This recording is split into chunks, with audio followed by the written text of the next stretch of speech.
नमस्कार भक्तों, सुनिए संपूर्ण श्रीमद् भागवत महापुराण कृष्णास टिप्स से। ओम नमो भगवते वासुदेवाय। संपूर्ण श्रीमद् भागवत महापुराण दशम स्कंध पूर्वार्ध अध्याय 17 से लेकर अध्याय 18 तक। संपूर्ण श्रीमद् भागवत महापुराण दशम स्कंध पूर्वार्ध 17वां अध्याय। कालिया के कालिया दह में आने की कथा तथा भगवान का व्रज वासियों को दावानल से बचाना। राजा परीक्षित ने पूछा, भगवान, कालिया नाग ने नागों के निवास स्थान रमणक द्वीप को क्यों छोड़ा था और उस अकेले ने ही गरुड़ जी का कौन सा अपराध किया था? श्री सुखदेव जी ने कहा, परीक्षित, पूर्व काल में गरुड़ जी को उपहार स्वरूप प्राप्त होने वाले सर्पों ने यह नियम कर लिया था कि प्रत्येक मास में निर्दिष्ट वृक्ष के नीचे गरुड़ को एक सर्प की भेंट दी जाए। इस नियम के अनुसार प्रत्येक अमावस्या को सारे सर्प अपनी रक्षा के लिए महात्मा गरुड़ जी को अपना अपना भाग देते रहते थे। उन सर्पों में कद्रू का पुत्र कालिया नाग अपने विष और बल के घमंड से मतवाला हो रहा था। उसने गरुड़ जी का तिरस्कार करके स्वयं तो बलि देना दूर रहा, बल्कि वो खुद ही दूसरे सर्प जो गरुड़ जी को बलि देते उसे भी खा लेता। परीक्षित, ये सुनकर भगवान के प्यारे पार्षद शक्तिशाली गरुड़ जी को बड़ा क्रोध आया। इसलिए उन्होंने कालिया नाग को मार डालने के विचार से बड़े वेग से उस पर आक्रमण किया। विषधर कालिया नाग ने जब देखा कि गरुड़ जी बड़े वेग से मुझ पर आक्रमण करने आ रहे हैं, तब वो अपने 101 फण फैलाकर डसने के लिए उन पर टूट पड़ा। उसके पास शस्त्र थे केवल दांत, इसलिए अपने दांतों से गरुड़ जी को डस लिया। उस समय वह अपनी भयावनी जीभें लप लपा रहा था। उसकी सांस लंबी चल रही थी और आंखें बड़ी डरावनी जान पड़ती थी। ताक्षर्य नंदन गरुड़ जी विष्णु भगवान के वाहन है और उनका वेग तथा पराक्रम भी अतुलनीय है। कालिया नाग की यह ढिठाई देखकर उनका क्रोध और भी बढ़ गया तथा उन्होंने अपने शरीर से झटककर उसे फेंक दिया एवं अपने सुनहले बाएं पंख से कालिया नाग पर बड़े जोर से प्रहार किया। उनके पंख की चोट से कालिया नाग घायल हो गया। वो घबरा कर वहां से भागा और यमुना जी के इस कुंड में चला आया। यमुना जी का ये कुंड गरुड़ जी के लिए अगम्य था। साथ ही वो इतना गहरा था कि उसमें दूसरे लोग भी नहीं जा सकते थे। इसी स्थान पर एक दिन क्षुधातुर गरुड़ जी ने तपस्वी सौभरी जी के मना करने पर भी अपने अभीष्ट भक्ष्य मत्स्य को बलपूर्वक पकड़कर खा लिया। अपने मुखिया मत्स्य राज के मारे जाने के कारण मछलियों को बड़ा कष्ट हुआ। वे अत्यंत दीन और व्याकुल हो गईं। उनकी ये दशा देखकर महर्षि सौभरी जी को बड़ी दया आई। उन्होंने उस कुंड में रहने वाले सब जीवों की भलाई के लिए गरुड़ जी को ये शाप दे दिया, यदि गरुड़ जी फिर कभी इस कुंड में घुसकर मछलियों को खाएंगे तो उसी क्षण प्राणों से हाथ धो बैठेंगे। मैं ये सत्य सत्य कहता हूँ। परीक्षित, महर्षि सौभरी जी के इस शाप की बात कालिया नाग के सिवा और कोई सांप नहीं जानता था। इसलिए वो गरुड़ जी के भय से वहां रहने लगा था और अब भगवान श्री कृष्ण ने उसे निर्भय करके वहां से रमण द्वीप में भेज दिया। परीक्षित, इधर भगवान श्री कृष्ण जी दिव्य माला, गंध, वस्त्र, महामूल्य मणि और सुवर्णमय आभूषणों से विभूषित हो उस कुंड से बाहर निकले।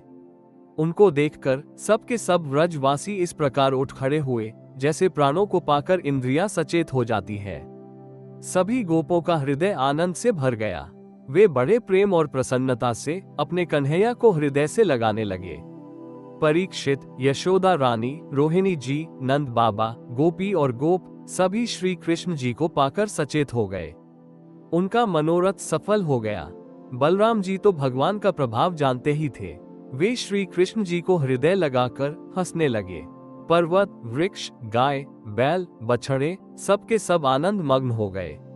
गोपों के कुल गुरु ब्राह्मणों ने अपनी पत्नियों के साथ नंद बाबा के पास आकर कहा, नंद जी, तुम्हारे बालक को कालिया नाग ने पकड़ लिया था, सो छूटकर आ गया। ये बड़े सौभाग्य की बात है। श्री कृष्ण जी के मृत्यु के मुख से लौट आने के उपलक्ष्य में तुम ब्राह्मणों को दान करो। परीक्षित, ब्राह्मणों की बात सुनकर नंद बाबा को बड़ी प्रसन्नता हुई। उन्होंने बहुत सा सोना और गौएं ब्राह्मणों को दान दी। परम सौभाग्यवती देवी यशोदा ने भी काल के गाल से बचे हुए अपने लाल को गोद में लेकर हृदय से चिपका लिया। उनकी आंखों से आनंद के आंसुओं की बूंदें बार बार टपकी पड़ती थी। राजेंद्र, व्रजवासी और गौएं सब बहुत ही थक गए थे। ऊपर से भूख प्यास भी लग रही थी, इसलिए उस रात वे व्रज में नहीं गए, वहीं यमुना जी के तट पर सो गए। गर्मी के दिन थे, उधर का वन सूख गया था। आधी रात के समय उसमें आग लग गई। उस आग ने सोए हुए व्रजवासियों को चारों ओर से घेर लिया और वह उन्हें जलाने लगी। आग की आंच लगने पर व्रजवासी घबराकर उठ खड़े हुए और लीला मनुष्य भगवान श्री कृष्ण जी की शरण में गए। उन्होंने कहा, प्यारे श्री कृष्ण, श्याम सुंदर, महाभाग्यवान बलराम, तुम दोनों का बल विक्रम अनंत है।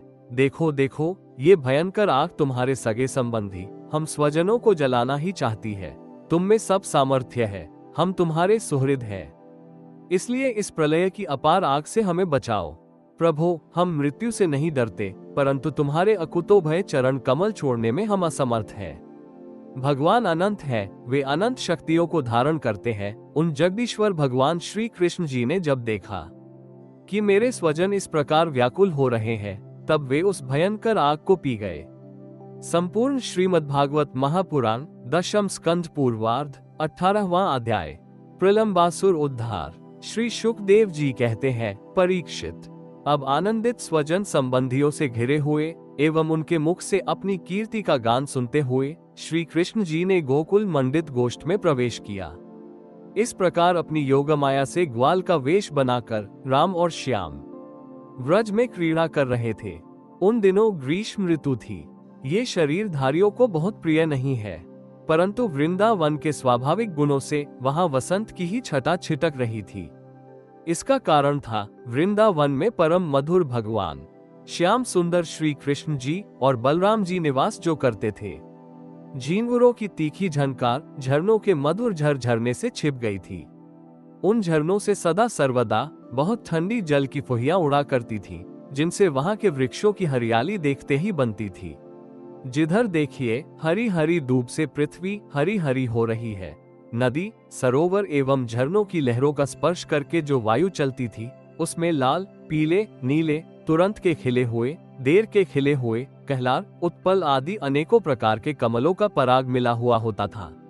इस शीतल, मंद और सुगंध वायु के कारण वनवासियों को गर्मी का किसी प्रकार का क्लेश नहीं सहना पड़ता था। ना दावाग्नि का ताप लगता था और ना तो सूर्य का घाम ही। नदियों में अगाध जल भरा हुआ था। बड़ी बड़ी लहरें उनके तटों को चूम जाया करती थी। वे उनके पुलिनों से टकराती और उन्हें स्वच्छ बना जाती। उनके कारण आसपास की भूमि गीली बनी रहती और सूर्य की अत्यंत उग्र तथा तीखी किरणें भी वहां की पृथ्वी और हरी भरी घास को नहीं सुखा सकती थी। चारों ओर हरियाली छा रही थी। उस वन में वृक्षों की पात फूलों से लद रही थी। जहां देखिए वहीं से सुंदरता फूटी पड़ती थी। कहीं रंग बिरंगे पक्षी चहक रहे हैं, तो कहीं तरह तरह के हिरन चौकड़ी भर रहे हैं। कहीं मोर कूक रहे हैं, तो कहीं भौरे गुंजार कर रहे हैं। कहीं कोयलें कुहक रही है, तो कहीं सारस अलग ही अपना आलाप छेड़े हुए हैं। ऐसा सुंदर वन देखकर श्याम सुंदर श्री कृष्ण जी और गौर सुंदर बलराम जी ने उसमें विहार करने की इच्छा की। आगे आगे गौएं चली, पीछे पीछे ग्वाल बाल और बीच में अपने बड़े भाई के साथ बांसुरी बजाते हुए श्री कृष्ण जी। राम, श्याम और ग्वाल बालों ने नव पल्लवों, मोर पंख के गुच्छों, सुंदर सुंदर पुष्पों के हारों और गेरू आदि रंगीन धातुओं से अपने को भांति भांति से सजा लिया। फिर कोई आनंद में मग्न होकर नाचने लगा, तो कोई ताल ठोक कर कुश्ती लड़ने लगा और किसी किसी ने राग अलापना शुरू कर दिया। जिस समय श्री कृष्ण जी नाचने लगते, उस समय कुछ ग्वाल बाल गाने लगते और कुछ बांसुरी तथा सीन बजाने लगते। कुछ हथेली से ही ताल देते, तो कुछ वाह वाह करने लगते।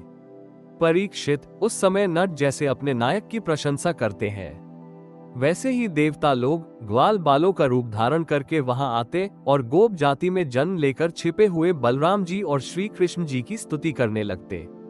घुंघराली अलकों वाले श्याम और बलराम कभी एक दूसरे का हाथ पकड़कर कुम्हार के चाक की तरह चक्कर काटते, घुमरी परेता खेलते, कभी एक दूसरे से अधिक फांद जाने की इच्छा से कूदते कुंडी डाकते, कभी कहीं होड़ लगाकर ढेले फेंकते, तो कभी ताल ठोक ठोक कर रस्सा कसी करते, एक दल दूसरे दल के विपरीत रस्सी पकड़कर खींचता, और कभी कहीं एक दूसरे से कुश्ती लड़ते लड़ाते। इस प्रकार तरह तरह के खेल खेलते। कभी एक दूसरे पर बेल, जयफल या आंवले के फल हाथ में लेकर फेंकते। कभी एक दूसरे की आंख बंद करके छिप जाते और वह पीछे से ढूंढता, इस प्रकार आंख मिचौनी खेलते।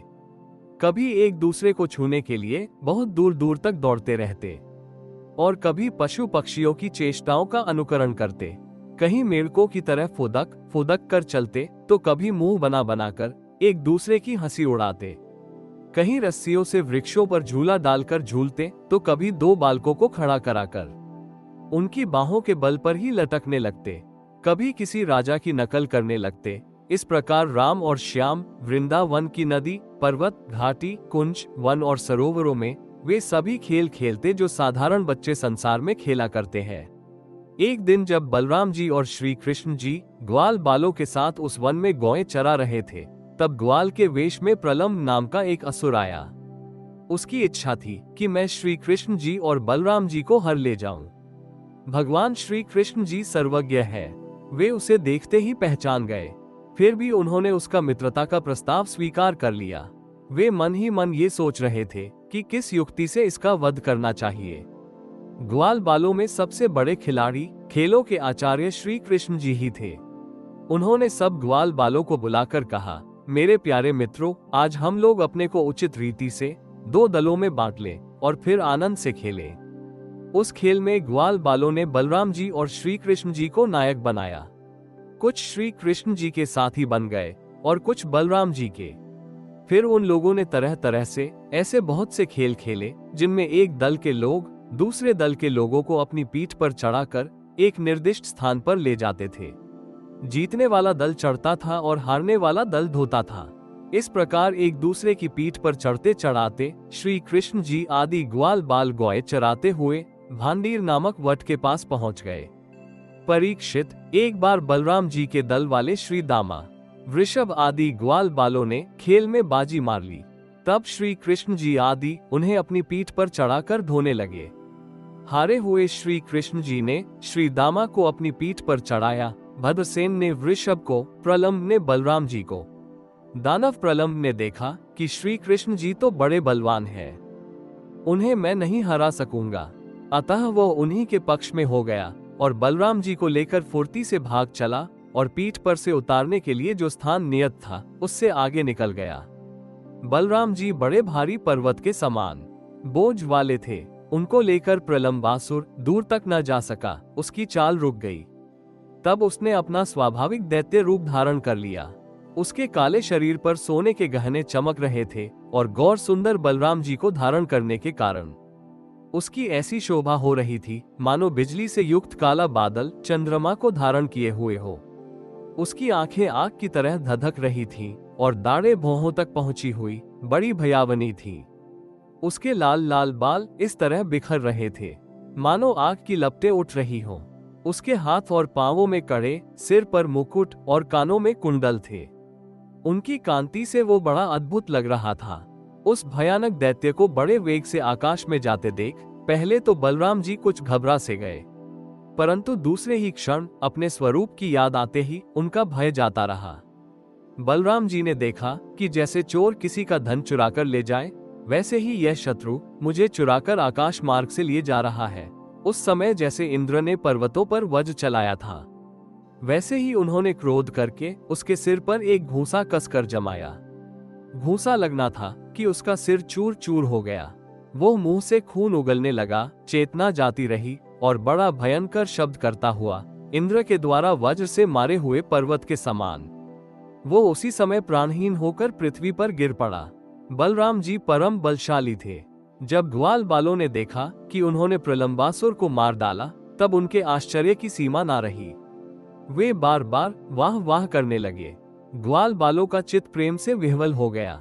वे उनके लिए शुभ कामनाओं की वर्षा करने लगे और मानो मरकर लौट आए हों, इस भाव से आलिंगन करके प्रशंसा करने लगे।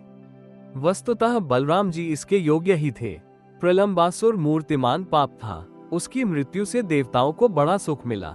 वे बलराम जी पर फूल बरसाने लगे और बहुत अच्छा किया, बहुत अच्छा किया, इस प्रकार कहकर उनकी प्रशंसा करने लगे। हरि ओम तत्सत। इति श्रीमद्भागवत महापुराण दशम स्कंध पूर्वार्ध अध्याय 17 से लेकर अध्याय 18 तक। संपूर्ण।